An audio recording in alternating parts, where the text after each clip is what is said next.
Saya tidak bisa pergi. Saya akhirnya masuk. Bagaimana saya bisa pergi? Ji Meiyan tidak pergi, tapi menatap lelaki tua itu dan berkata, Taizu, meskipun dia bukan dari keluarga Ji, dia juga. Dia setengah dari keluarga Ji, kamu tidak bisa mengusirnya. Setengah keluarga Ji. Orang tua itu membuka matanya lagi. Ya, separuh dari keluarga Ji. Dia sekarang adalah laki-laki saya dan menantu dari keluarga Shou kami. Tentu saja, dia adalah separuh dari keluarga Ji. Kami sudah menjadi suami istri. Ji Meiyan melangkah maju dan meletakkan tangannya di lengan Ruo Chenping dan berkata. Chenping terlihat bingung. Dia tidak menyangka Ji Meiyan akan menemukan alasan ini. Omong kosong, apa menurutmu aku bodoh? Kamu jelas masih perawan, bagaimana kamu bisa bersamanya? Pasangan. Petik 2. Orang tua itu tiba-tiba berkata dengan marah.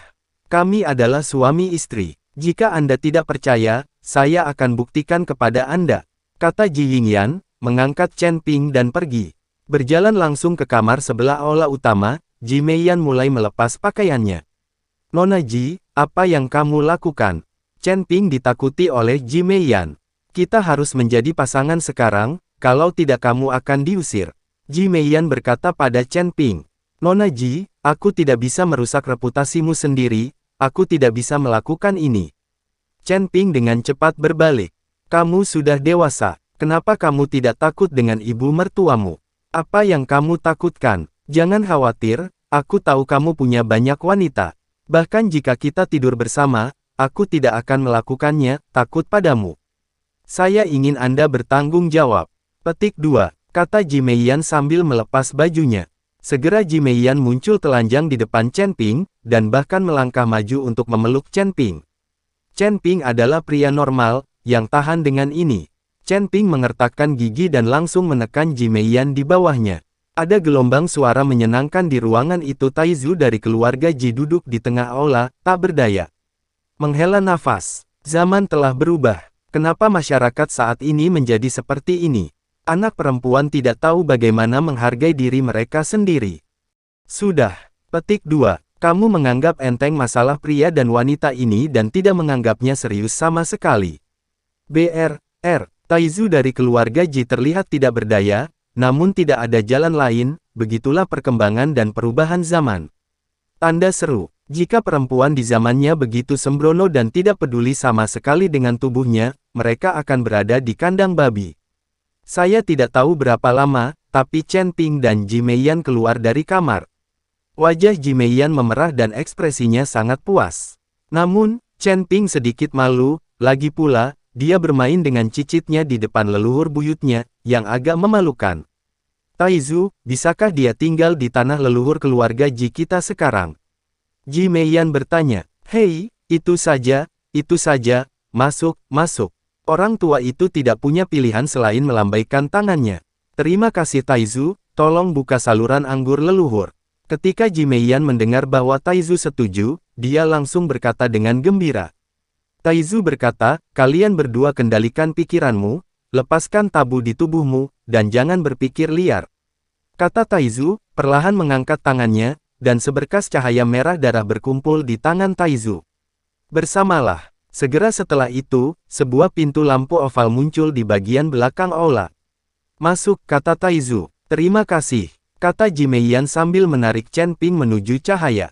Kemana arah pintu terang ini? Apakah ini mantra luar angkasa? Asteris. Chenping tidak mengerti. Apakah pintu cahaya yang tiba-tiba muncul mencoba mengusir mereka? Jangan khawatir, ini bukan mantra luar angkasa, ini hanya mengirim kita ke tanah leluhur. Aula ini hanyalah pinggiran dari tanah leluhur. Tanah leluhur yang sebenarnya berada dalam formasi yang sangat besar, jika tidak, asal-usul tanpa pemilik itu akan kembali ke dunia sejak lama. Hanya saja setelah ratusan tahun, formasi ini mungkin sudah rusak, sehingga setiap kali tanah leluhur dibuka, sebagian asal-muasal yang tidak memiliki pemilik akan keluar dari tanah leluhur dan kemudian diserap oleh dunia. Aura asli yang kami rasakan siang hari berasal dari bentukan tanah leluhur. Ji Meiyan menjelaskan kepada Chenping. Chenping mengerti, jadi dia mengikuti Li Meiyan ke pintu lampu. Saat kedua orang itu terbungkus cahaya, aura luas memenuhi udara, dan tubuh Chenping dan Ji Meiyan. Tubuhnya menghilang, Taizu menghela nafas lagi dan menutup matanya lagi. Chen Ping dan Ji Meiyan hanya merasakan kilatan cahaya putih, lalu mereka muncul di hutan pegunungan. Hutan pegunungan ini penuh dengan bunga dan terlihat sangat indah. Namun, Chen Ping tahu bahwa apa yang disebut tanah leluhur keluarga Ji ini seharusnya adalah dunia yang diciptakan oleh leluhur keluarga Ji menggunakan formasi. Tujuannya adalah untuk mewariskan sebagian sumber daya untuk generasi mendatang, agar keluarga Ji tidak mengalami kemunduran setelah ratusan tahun. Tanah leluhur keluarga Ji kami memiliki asal-muasal logam paling banyak, karena nenek moyang keluarga Ji kami sebelumnya semuanya berasal dari logam emosi. Tetapi ada juga asal-usul lain yang hanya asal-usul tambahan. Jumlahnya relatif sedikit, hanya sistem emas. Sumber paling orisinal, asal-muasal logam adalah asal-usul pertahanan. Jika Anda dapat memahami asal-muasal logam, maka tubuh Anda, pertahanannya akan lebih kuat. Petik 1. Sayang sekali saya tidak memiliki ruang asal, dan saya belum memahami asal-usulnya. Saya hanya dapat menemukan beberapa sumber daya lain di tanah leluhur ini. Kata Ji Meiyan, bagaimanapun, bakat mesum seperti Chen Ping hanya dimiliki oleh segelintir orang. Alam penggabungan membuka ruang asal, dan juga dapat memahami beberapa asal-usul. Chen Ping merasakan asal-muasal tanpa pemilik di sekelilingnya, dan secara naluriah menemukan tempat untuk duduk bersila, lalu mulailah merencanakan untuk menyerap dan mencerahkan. Apa yang kamu lakukan? Ji Meiyan bertanya, tentunya tentang memahami asal-usulnya. Meski banyak asal-muasal logam di sini, saya belum memahaminya. Tidak ada cara untuk menyerap dan memurnikan asal-usul sistem logam. Kita perlu memahaminya terlebih dahulu. Chen Ping berencana untuk memahami asal-usul sistem logam. Dengan cara ini dia tidak hanya dapat menyerap aura asal-usul sistem logam, yang tidak memiliki pemilik di sini, tapi juga memiliki kekuatan asal-usul tambahan. Ketika saatnya tiba untuk menyadari asal mula sistem logam, tubuh emas Chen Ping yang tidak dapat dihancurkan akan mencapai tingkat yang lebih tinggi. Dengan berkah dari tubuh emas yang tidak dapat dihancurkan dan asal mula sistem logam, ia pasti akan sekokoh batu. Seperti Anda, duduk di tanah mengandalkan meditasi dan pencerahan, siapa yang tahu di tahun dan bulan berapa Anda bisa memahami sistem logam? Asal, Ji Meiyan berkata sambil tersenyum. Apa yang akan terjadi? Chen Ping bertanya dengan heran. Di tanah leluhur ini, terdapat binatang fantasi asal. Binatang fantasi asal ini semuanya lahir karena aura kuat dari asal aslinya. Terutama, ada monster fantasi tipe emas paling banyak. Jika Anda ingin memahami asal-usul monster tipe emas, maka bunuhlah monster fantasi tipe emas itu. Orang yang paling cepat memahami asal-muasalnya. Li Mian memperkenalkan. Chen Ping tercengang saat mendengarnya. Dia tidak menyangka ada monster fantasi asli di tanah leluhur keluarga Ji, tapi dalam kasus ini, itu memang akan jauh lebih cepat daripada memahaminya sendiri secara paksa. Karena kamu bisa memahami asal-muasalnya dengan membunuh monster fantasi asal, kenapa kamu tidak membunuhnya? Dengan cara ini, kita juga bisa memahami asal-usulnya. Petik 2. Chen Ping bertanya dengan ragu. Karena sepertinya tidak ada saudara laki-laki dan perempuan dari keluarga Ji yang menyadari asal-usulnya. Jika mereka dapat menyadarinya dengan membunuh monster fantasi asal, maka mereka semua seharusnya sudah menyadari asal-usulnya. Setelah mendengarkan kata-kata Chen Ping, Ji Meiyan tidak bisa menahan diri untuk tidak memutar matanya dan berkata, "Kepalamu, kami belum membuka ruang asal, jadi apa gunanya membunuh lebih banyak monster fantasi asal?" Asteris. Ketika Ji Meiyan mengatakan ini, Chen Ping tiba-tiba menyadari, tersenyum canggung dan berkata, "Maaf, saya lupa. Ruang aslinya sangat menyenangkan. Hanya dengan membuka ruang sumber kita dapat benar-benar memahami kekuatan sumber tersebut, namun ruang sumber tidak semudah itu untuk dibuka. Ayo pergi, aku akan membawamu menemukan binatang fantasi asli itu, tapi aku tidak bisa membantumu membunuh mereka. Lagi pula, tidak ada gunanya membunuh mereka." Petik 2. Kata Ji Meiyan. "Saya mengerti, terima kasih Nona Ji." Chen Ping berkata dengan penuh rasa terima kasih. Ketika Ji Meiyan mendengar ini, dia langsung menjadi tidak senang dan menatap Chen Ping dengan marah, "Kamu baru saja bermain-main denganku, dan sekarang kamu mengangkat celanamu dan menyangkalnya." Kalimat ini membuat Chen Ping bingung dan dia berkata tanpa mengetahui alasannya, "Apa maksud Nona Li dengan ini?"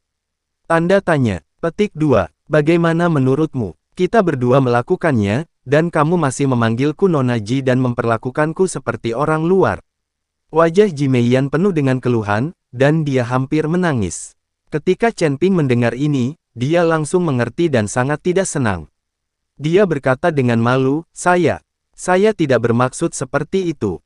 Meiyan, maafkan aku. Chen Ping hanya bisa mengikuti Ji Meiyan dan meminta maaf. Ketika dia mendengar Chen Ping memanggil namanya, Li Meiyan tertawa, aku memaafkanmu kali ini, ikutlah denganku. Ji Meiyan membawa Chen Ping ke tiang gunung, dan kemudian berkata, ada banyak binatang hantu asli di sini, tetapi ketika Anda membunuh binatang hantu asli, yang terbaik adalah tidak menggunakan sihir. Yang terbaik adalah membunuh binatang hantu asli itu dengan tangan kosong, hanya dengan cara ini kita dapat mewujudkannya lebih cepat. Jika Anda menggunakan mantra atau senjata magis lainnya, itu akan melemahkan aura asli dari binatang hantu asli itu sendiri. Bahkan jika Anda membunuh binatang hantu asli, kemungkinan pencerahan akan jauh lebih kecil. Ji Meiyan memperingatkan Chen Ping. Meiyan, aku tidak menyangka kamu tahu begitu banyak. Chen Ping sangat terkejut Li Meiyan mengetahui hal ini.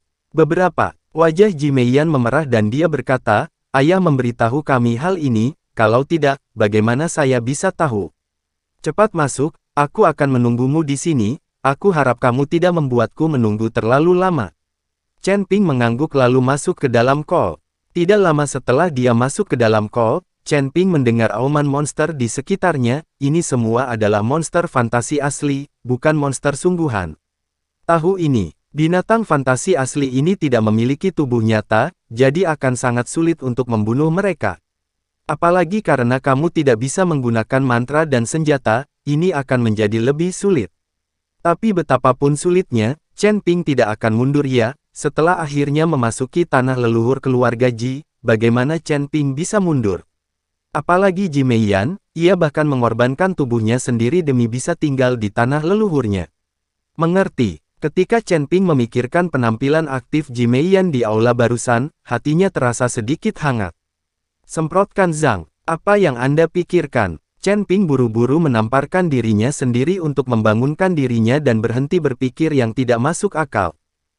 Meskipun kekuatan binatang fantasi asal ini seharusnya tidak terlalu besar, jika Anda ceroboh, hidup Anda masih dalam bahaya. Chen Ping berjalan perlahan menuju kedalaman, dan tiba-tiba bayangan hitam keluar dari hutan di sampingnya. Chen Ping secara naluriah menghindari pukulan. Pada saat ini, binatang hantu asal sedang membuka mulutnya yang besar dan menatap Chen Ping dengan mata penuh semangat. Bentuk binatang hantu ini mirip dengan harimau, dengan mata merah dan mata tajam. Taring, Chen Ping melambai, dan pedang pembunuh naga muncul di tangannya. Tapi segera, Chen Ping teringat instruksi Ji Meiyan, jadi dia mengembalikan pedang pembunuh naga itu. Menghadapi monster hantu di depannya, dia hanya bisa membunuhnya dengan tangan kosong dan kekuatan mentah tubuhnya. Binatang fantasi itu meraung dan tiba-tiba bergegas menuju Chen Ping. Chen Ping mengayunkan tinjunya dan bergegas ke depan. Gerakan binatang hantu itu sangat fleksibel, dan mulutnya penuh taring, yang membuat Chen Ping sangat takut. Satu orang dan satu orang baik sudah bergulat bersama. Rasanya seperti dua orang biasa bergulat dengan kejam. Untungnya, tubuh fisik Chen Ping juga sangat kuat, jika tidak, lukanya akan langsung terkoyak oleh cakar binatang hantu itu. Tinju Chen Ping terus mengenai kepala binatang hantu itu. Saya tidak tahu berapa lama waktu yang dibutuhkan, tetapi binatang hantu itu menjerit sedih dan terdiam, kemudian tubuhnya berubah menjadi tubuhnya sendiri dan membungkus Chen Ping.